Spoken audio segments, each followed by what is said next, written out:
Hey everybody, it's Brett Bjorquist, and I'm here today with Anthony Gramani. How's it going today, Anthony? Great, and yourself, Brett? Oh, doing tremendous. Good. So, as we're getting close to one of our industry's greatest trade shows, CEDIA Expo, I've noticed that many of the previous award-winning theater designs, your teams were part of those. Right.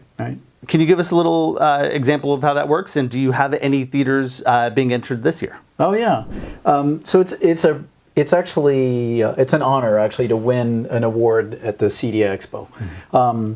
The awards are judged pretty much the same way that the Academy Awards, the Oscars are judged. There's members of the Academy, mm-hmm. which is actors, directors, people involved in the Academy of Motion Pictures, and in the time leading up to the awards, there's a number of candidates. Mm-hmm.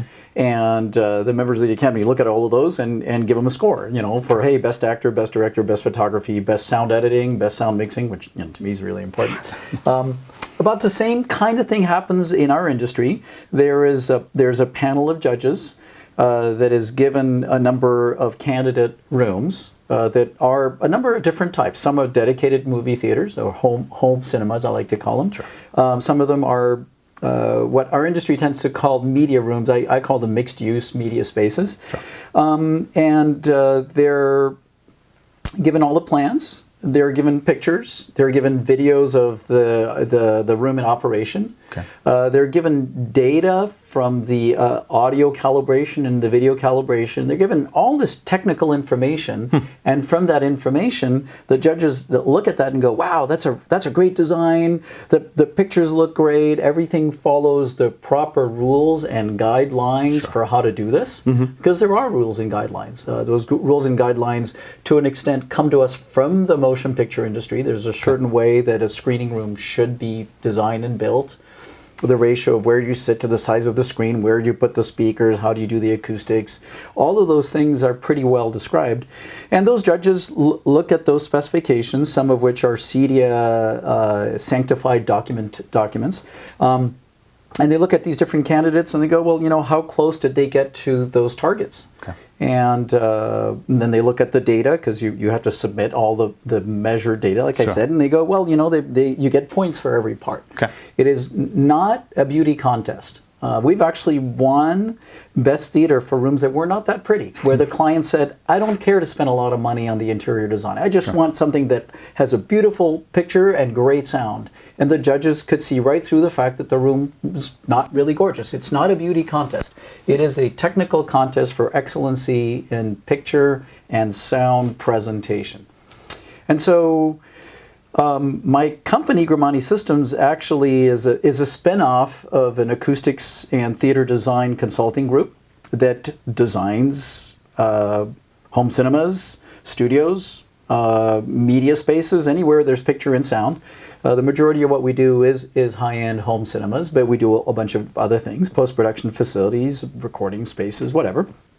And we've done 1,000 of those since I started this company 24 years ago after leaving Lucasfilm THX. So after a few hundred, you start to learn how to do them well. No doubt.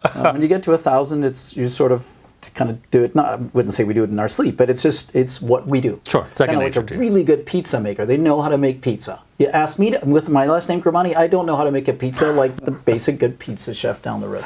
So what's really gratifying is we put our blood, sweat, and tears into these designs. The integrator goes and implements the design along with a builder and an architect, an interior designer, a plumber, electrician. All these people are involved in it. What we figure out is, hey, given this architectural environment that's available to us, mm-hmm. and given the client requirements, and given the budgets, and given some number of specifications of what the client wants in the end, like how many seats do they want, how big of a room are they thinking about, we go through all this and we actually architect an actual room and produce a plan set that's usually about this thick, full of wow. every little detail of how you put this thing together. And that plan set gets used by all of the trades. And they build a room that in the end has sound and picture that rivals any screening room I've ever been in. Screening room being an actual movie theater in a film studio. Okay. And the judges at at CEDIA see that. They go, look at this beautiful documentation. Looks like they figured out how to do it right. All the numbers are right. Then they look at the specs. They look at the pictures. In the end, they award this to various people that submit it. And so it's a great honor. It really is fun. It's a great celebration of doing it right. And we pretty much every year we win an award for one of the projects that's submitted. Oh, great. And so this year there's 2 rooms submitted from integrators. I think both of them are from an integrator in Southern California called Audio Images. And I'm pleased to say that both rooms use the speakers we designed.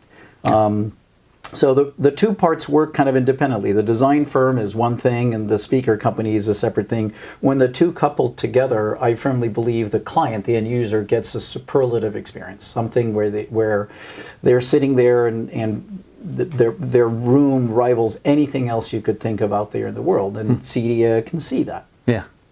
Oh, that's amazing. So, well, good luck to this year's.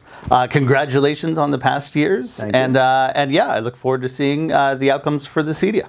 Keeping our fingers crossed. Absolutely. Thanks, everybody. Thank you. Talk to you later.